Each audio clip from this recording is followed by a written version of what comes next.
Hey everybody, how we doing this morning? Or I guess it's this afternoon now that I'm recording this. I don't know when you're watching this. Good afternoon, good evening, and good night. It's a more laid back video. As you can see, I'm just holding my microphone, which is not typical. And we'll see how that turns out. But thought this would be more interesting to do for this style of video. And as I'm going to explain in a second, this video is not scripted, and we're just going to chat about some things that have been on my mind, or the one topic you obviously saw in the title. But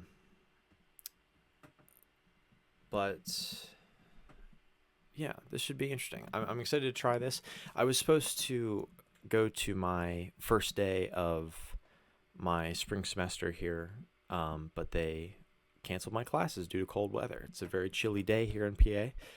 It was, I think, -2 this morning. I took my brother to school.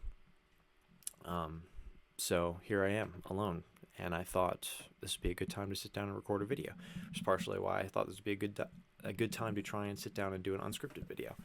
I feel like I need to move my chair up more. Like, I don't have my mic arm in the camera frame, so I'm like I'm like tiny on the screen. That's a little better, I guess. I could still move up a little more. That's good. All right. So today I wanted to talk about a concept that's been sitting on my mind for the last, I don't know, few weeks. Something I've noticed, some observations I've noticed. As I've been observing, especially in college, although it was evident in high school, I think I just didn't see it as much. I just don't think I was as aware of what was going on around me. But there's a separation, there's a distinction between people that you will find. And you have to choose one of two paths, two fundamental paths, I should say. And they take different shapes and forms, but you have two options. And you have I would characterize them as a Christian as saying you will find God, or you will be without God. And there's a number of different ways you can characterize that, because even people who, let's say, grew up atheist or grew up with no religious exposure in their life, they might not characterize it as God. They might characterize that higher path as just doing the right thing, choosing the high road, as we say in our society. And those people are following God. They just don't know it. But I think I've noticed this the most with my peers in college. It's been interesting to observe over the past few semesters I've had. Because you'll meet some people, and they are just very distinctly and clearly aimed upwards. And you can see that in the way they talk, in the way they work, when it comes to schoolwork, when it comes to how they talk about things. Like, if you have a disagreement with someone, typically people will have one or two approaches. They'll try and defend their viewpoint and try to win and try and best your viewpoint on something, or they will try to learn and they will actually engage in a conversation with you. Obviously, one is the higher road and one is not. Excuse me. And then there's the lower road, in the way people conduct themselves, and typically they are conniving, and often cynical. I think that's probably the biggest character trait I notice among people who I would describe as taking the lower road. They tend to be cynical towards life, and I think that's probably the root. Because you have two choices, and they're not explicit choices. You're not checking off a box. Their lifestyle, how you choose to go about your life. And that comes with an understanding of where you're aimed at fundamentally. And I've talked about this before, and I'll talk about it again. You have a choice in how you are going to aim and how you are going to perceive the world. As humans, we have this quirk with our perception and the way we see the world, and that it has to be seen through the lens of what we are aiming at. We have to aim at something. We are target-based creatures. One of the biggest things I think Jordan Peterson has offered to our society is, well, not offered because that's not an idea that he has come up with, but he brought it into the mainstream, is the idea of, one, we have to see the world through the lens of a story. Again, not his idea, but something he's brought into the mainstream. And two, the idea that whatever your highest aim is functions as your God, regardless of whether or not you believe in a literal deity. Whatever you are most high, your highest aim is what your God is. It functions as your God. And that's, I think, an important concept to understand when we're talking about this idea of this great separation between people. So you have the people that choose to aim upwards and aim at the highest thing they can aim at. And for Christians like myself, and probably you if you're watching this video, although maybe not, that's God. That the proper aim is God, is Christ, is to be in a relationship with God and to be Christ-like, to imitate Christ. And when that is your most proper aim, that is reflected in your actions, and you see that in people. Now, if you're an atheist, you might characterize that as trying to be honest, abide by truth. You might characterize that by being kind, any number of these things.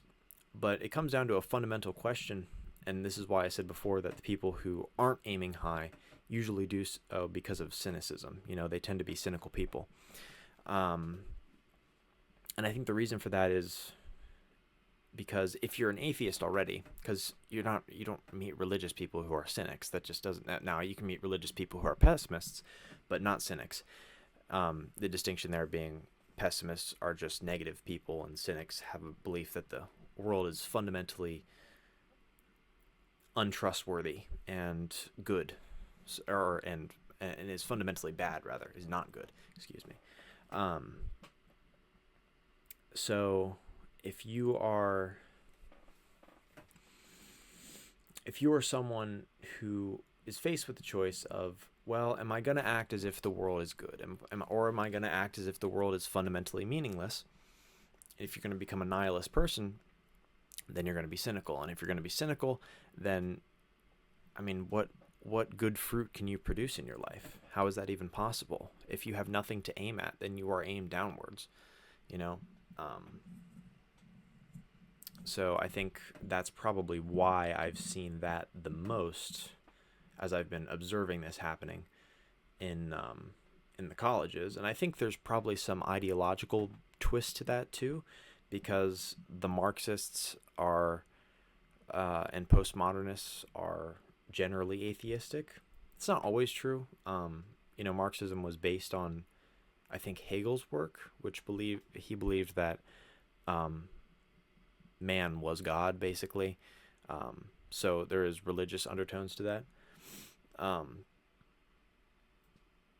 But generally, you don't meet someone who's a Marxist or a postmodernist and is like very Christian or very Islamic or whatever. Man, this is weird not having a script because I feel like I'm completely lost now. But anyway, low road, high road. Cynicism characterizes the low road, and upwards aiming characterizes the high road, at least from what I've seen. Now, upwards aiming, that's kind of a abstract concept. So what do I mean? Well, I mean choosing the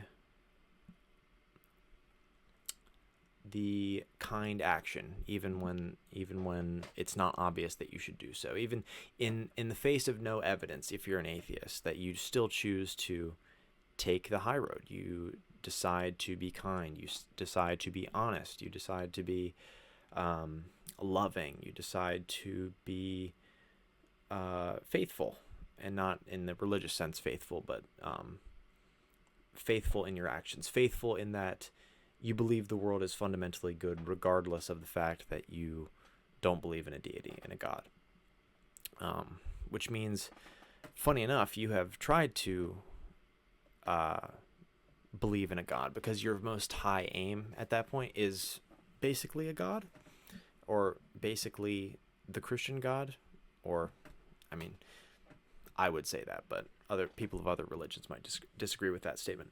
But if you choose the high road, you are saying, well, I believe that fundamentally the world is good in some nature, and there is a way that I should act. There is a way I ought to act. There is a fundamental moral order, and I should act this way.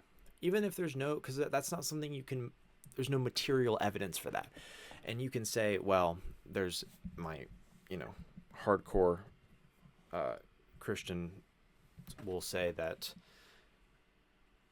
well, the evidence for Jesus and the resurrection and all of that. I'm like, yeah. But like, at the end of the day, evidence is just, the idea that the world is fundamentally good is not something that there will be like, oh, there's your evidence. There it is. It's right in front of you. No, that's never going to happen. So you have to choose. You have to choose. Are you going to believe that the world is fundamentally good? Are you going to believe that the world is fundamentally meaningless? It's one of my biggest gripes with atheism, and is that it doesn't give people a narrative or a story. And that sounds childish, but you have to understand that that's how we see the world. Like, you need a story. You need something to aim at. There has to be some good or evil. If you are a nihilist and you believe nothing is meaningful, there is no meaning in the world, then you have nothing to aim at. You have nothing. There is no way in which you ought to act. But if you're a religious person or a hopeful atheist, you can choose the high road, and you can say, man, even though if you're a Christian, maybe my faith is shaken right now. Well, that's okay. You can still choose to take the high road regardless of what's right in front of you. And if you're a atheist, even though, man, there's no evidence that this is necessarily true, and even if the moral order is like, I can't understand it, I'm going to choose to act this way regardless. And to watch that play out in people's lives is so fascinating. And I've been watching it happening, especially in college here, as I've said before, although it was definitely happening in high school. And from what I understand, we start making what we would consider moral decisions at the age, I don't mean moral as in there is no moral, I just mean moral as in, well, never mind. I'm getting off topic. But we start making moral decisions around like 2 or 3, I think. So it's happening all the time.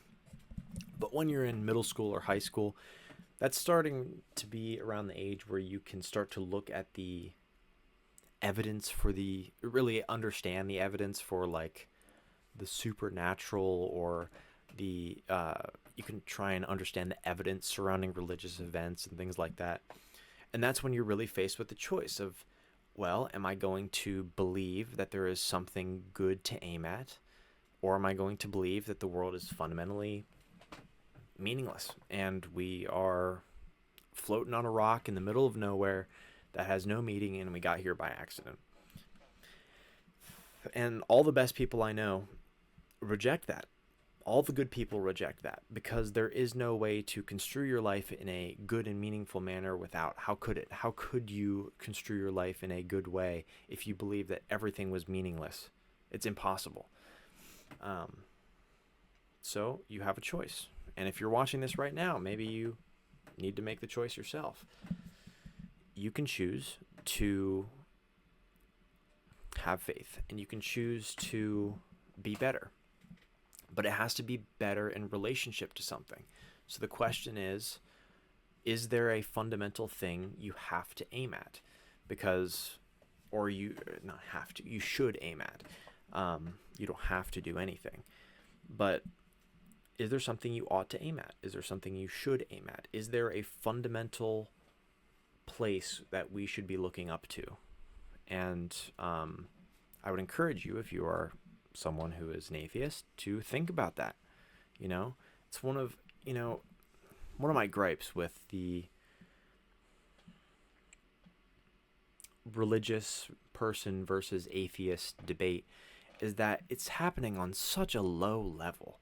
It's like we're debating about the evidence of whether or not Jesus was crucified, or stuff like that, or like debating about moral parts of scripture and things like that. It's like, yeah, there's a place for that kind of debate, but we're not confronting a deeper issue here, which is there a way that we ought to act?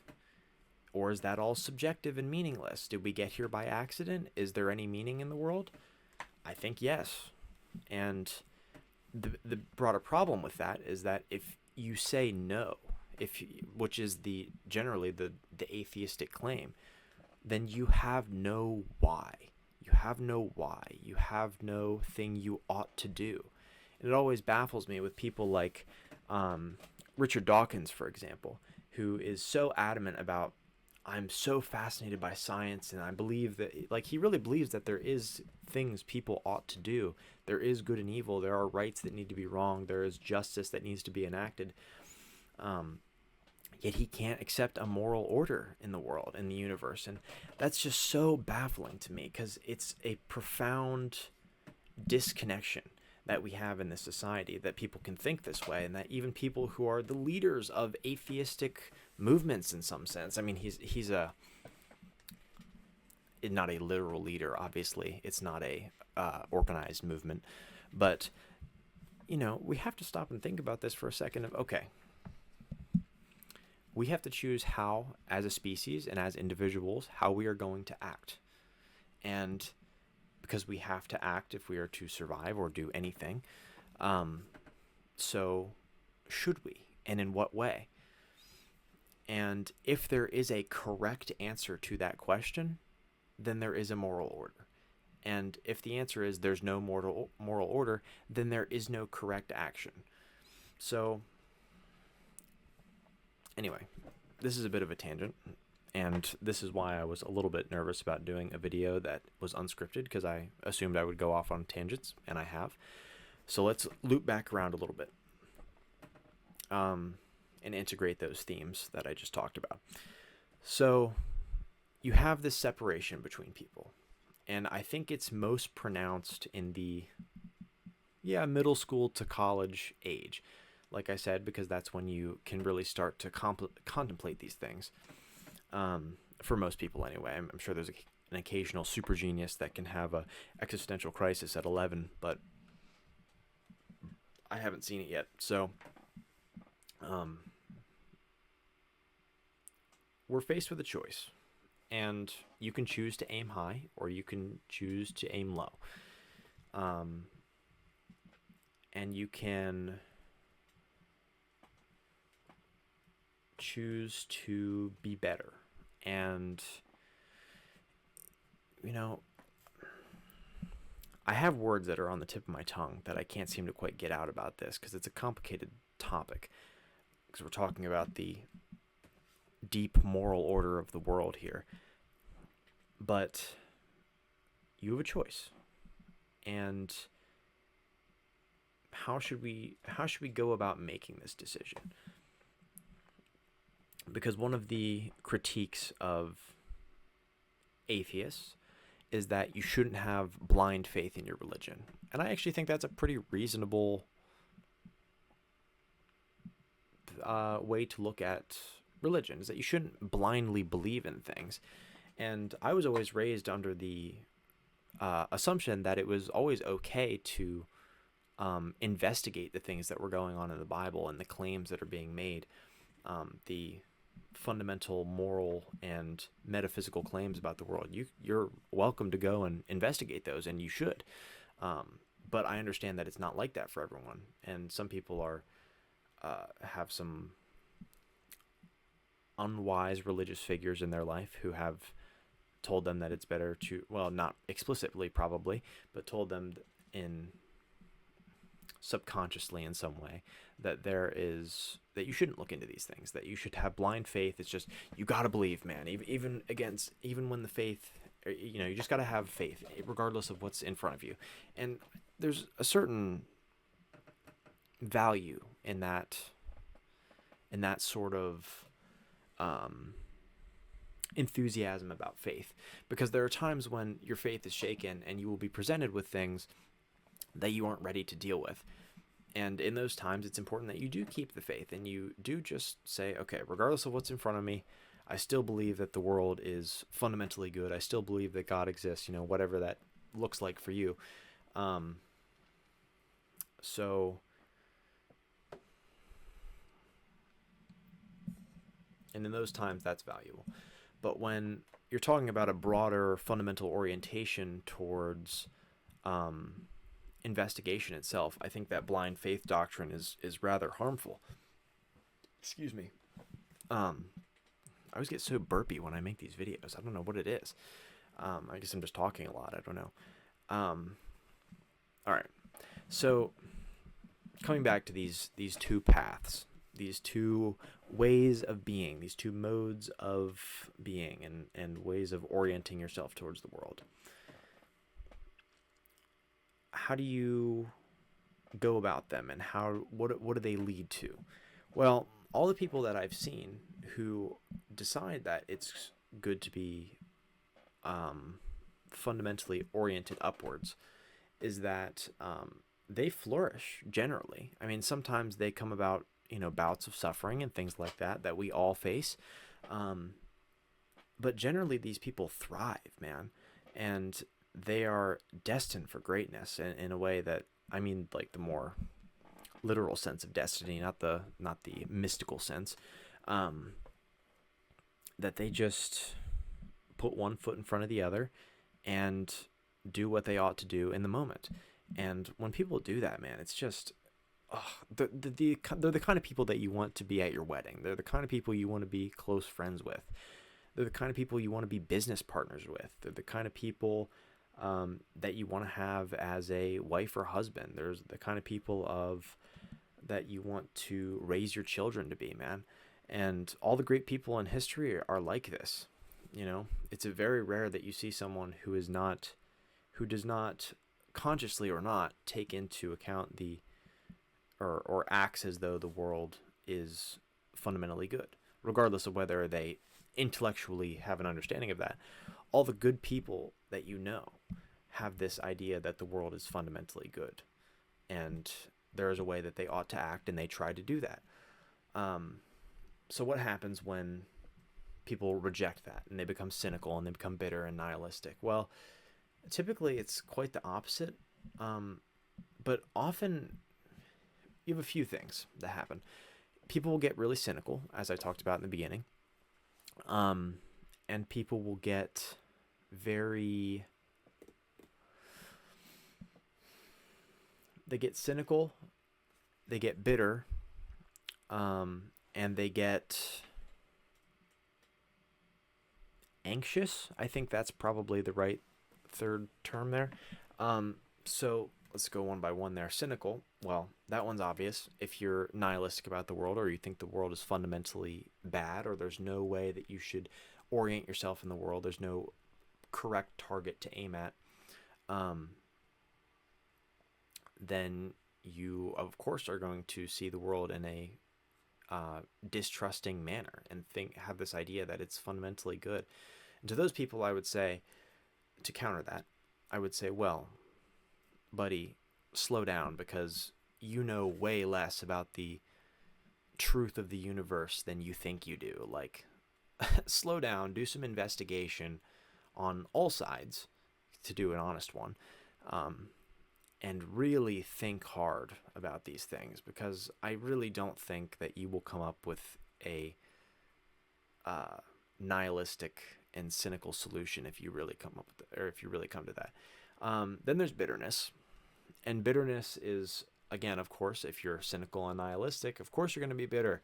Of course you're going to have some resent harbored against people and against the world, because you think it's fundamentally bad, or it's fundamentally meaningless, or an accident. It's like, how could you not be bitter towards the world? And that's the other thing that I think is, well, let's talk about anxiety first. Or rather, I'll do a little rebuttal to that. To people who are bitter, I would say, man, like, go try and experience some goodness. Like, go sit in nature a while and go watch a sunset. Spend some time with your family. Hug your friends. Like, the world isn't all evil and bad. Like, just sit back, slow down, and observe and think and just like be for a little bit. Let your thoughts go and just exist for a little bit. And I think you'll find that the world isn't as bad as you would make it out to be. Have a snack too. That usually helps. No, but that was a little flippant, but you know what I mean. Hangriness is a surprisingly strong motivator. So, might be something to take into account. But okay, so anxiety. Why is that the third trait of this lower path? Well, like I said about how you have to have a way you're going to view the world, you have to have a target to aim at. And now you've decided that intellectually there is no correct way to be oriented in the world, and there's nothing you ought to be aimed at. Well, yeah, of course you're going to be anxious. It's because you've decided that there is no correct way to aim, yet every part of your being, your body, your mind, your soul, although you would say you don't believe in a soul probably if you're this type of person, is yearning for something, like deeply yearning for something to aim at, because it's the only way you can it's the only way that you can perceive and understand what's around you. It's the only way that people know how to. There is no other way to look at the world. And it's why I think it's so funny that people who are like atheists will like go on Twitter and be like, oh, this horrible genocide that's happening, or like, and that's not politically relevant, I'm just giving a random example, or like, oh, this horrible terrorist attack, or there's children starving in Africa, we got to do something about this. And like, I agree with them, that's all terrible. But how are you, as an atheist who have decided that there is no correct way to orient yourself in the world, because this is all an accident and everything's meaningless anyway? You get that, like, if everything's meaningless, right? Like, you can't you're doing a double standard and you don't even realize it. You can't hold people, you can't say that there is no correct way to orient yourself, that everything's meaningless, that this is all an accident, and we have no purpose, and then also go and hold people to a moral standard that you would say is just subjectively held in your mind. It's like, and the people who do that, it gives me a little bit of hope, because it tells me that they're at least on the right track and they can understand morality to some level, and they have a conscience going on somewhere in there. So I don't know. Anyway, I don't mean that to be degrading, by the way. I just think it's entertaining anyway, as a Christian, to watch this happen from the outside. So anyway, you have to choose. There's this separation. You can choose to aim upwards, or you can choose to aim nowhere. And aiming nowhere is aiming downwards. Like there's the old adage of, the defense between the devil and devil's kingdom and God's kingdom, and you're sitting on the fence, but the devil owns the fence. So, there's some wise words. I think it's relevant to what we're talking about anyway. So, anyway, I hope you enjoyed this little ramble session. It's not as organized as I would like it to be, and I will probably chop it up in editing a little bit, because I'm not thrilled with how this recording session has gone. And I've got my rendering issues figured out, I'm pretty sure, so this video shouldn't come out in 480p, which I'm very happy about. Hopefully the audio is good on here as well.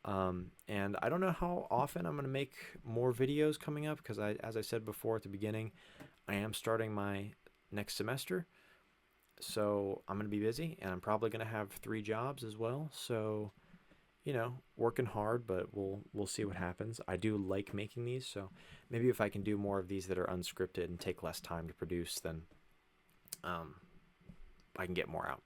So we'll see. Tell me what you thought of this format in the comments, and I hope you all are doing well, and I hope you are, blessed beyond belief. And I will see you in the next one. Bye.